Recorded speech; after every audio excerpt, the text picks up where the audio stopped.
நாட்டு சுவையெல்லாமே ஒத்த வேலை உடைய போல சுத்தமான நம்மூர் சுவையோ ஆத்தா தந்த உசுர போல மூட்டி பாசம் கொட்டி சமைச்சது திண்டுக்கல்லு தலப்பா கட்டி நெய்யூத்தி நேசம் கொட்டி இழுக்குது திண்டுக்கல்லு தலப்பா கட்டி. திண்டுக்கல் தலப்பாக்கட்டி சிக்கன் பிரியாணி செய்கிறதுக்கு எல்லா பொருளும் பார்த்திங்கன்னா ரெடி பண்ணி எடுத்து வச்சுருக்கேன். 1/2 kg அளவுக்கு சிக்கன் எடுத்துக்கோங்க. இது 2-3 வாட்டி நல்லா மஞ்சத்தூள் போட்டு அலசி எடுத்து வச்சுக்கோங்க. 1/2 kg அளவுக்கு சிக்கன், 1/2 kg அளவுக்கு சீரக சம்பா பழைய ரைஸாக எடுத்திருக்கேன்.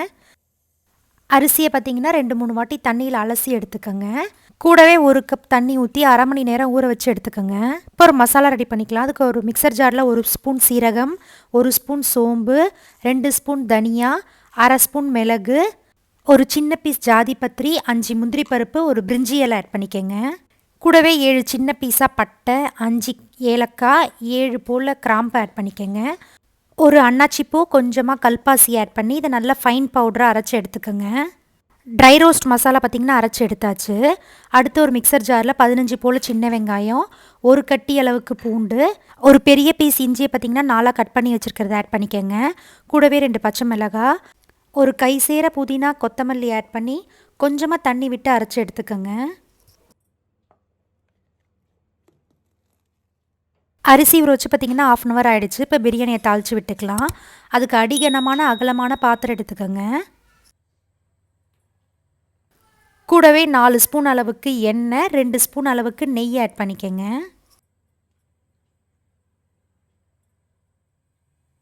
மூணு பிரிஞ்சி இலை, நம்ம அரைச்சி வச்சுருக்க அந்த வெங்காய பேஸ்ட் எல்லாத்தையுமே ஆட் பண்ணிக்கோங்க.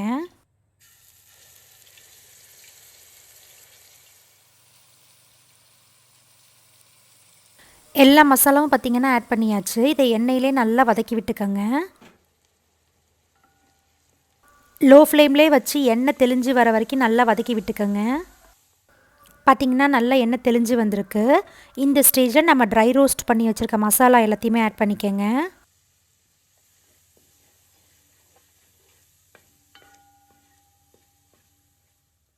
நல்லா கலந்து விட்டு இது கூட ஒரு 1/2 ஸ்பூன் அளவுக்கு மஞ்சத்தூள், 1/2 ஸ்பூன் அளவுக்கு மிளகாத்தூள், 1/2 ஸ்பூன் அளவுக்கு கல்லுப்பு ஆட் பண்ணிக்கோங்க.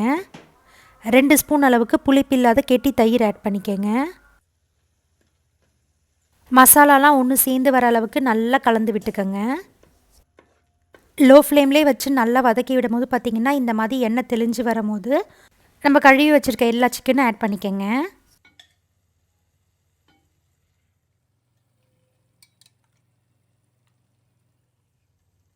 எல்லா சிக்கனும் ஆட் பண்ணியாச்சு. இப்போ மசாலாவும் சிக்கனும் ஒன்று சேர்ந்து வர மாதிரி நல்லா கலந்து விட்டுக்கோங்க.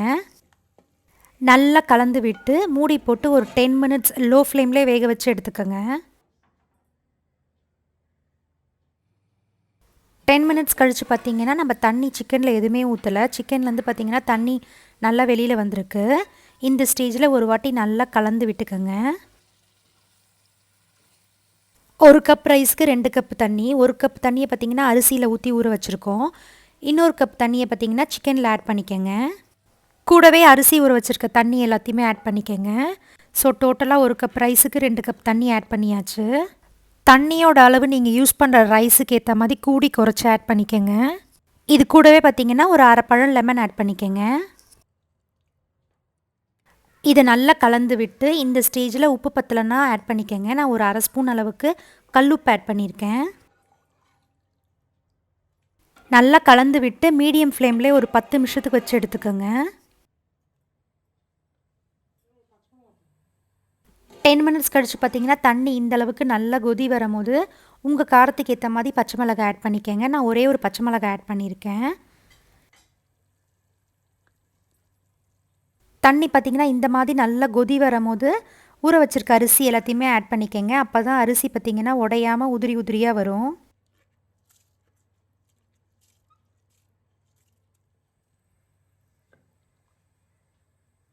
எல்லா ரைஸும் ஆட் பண்ணி பார்த்திங்கன்னா ஒரு வாட்டி நல்லா கலந்து விட்டுக்கோங்க. இப்போ இதை ஹை ஃப்ளேமில் மூடி போட்டு ஒரு 10 மினிட்ஸ் வச்சு எடுத்துக்கோங்க.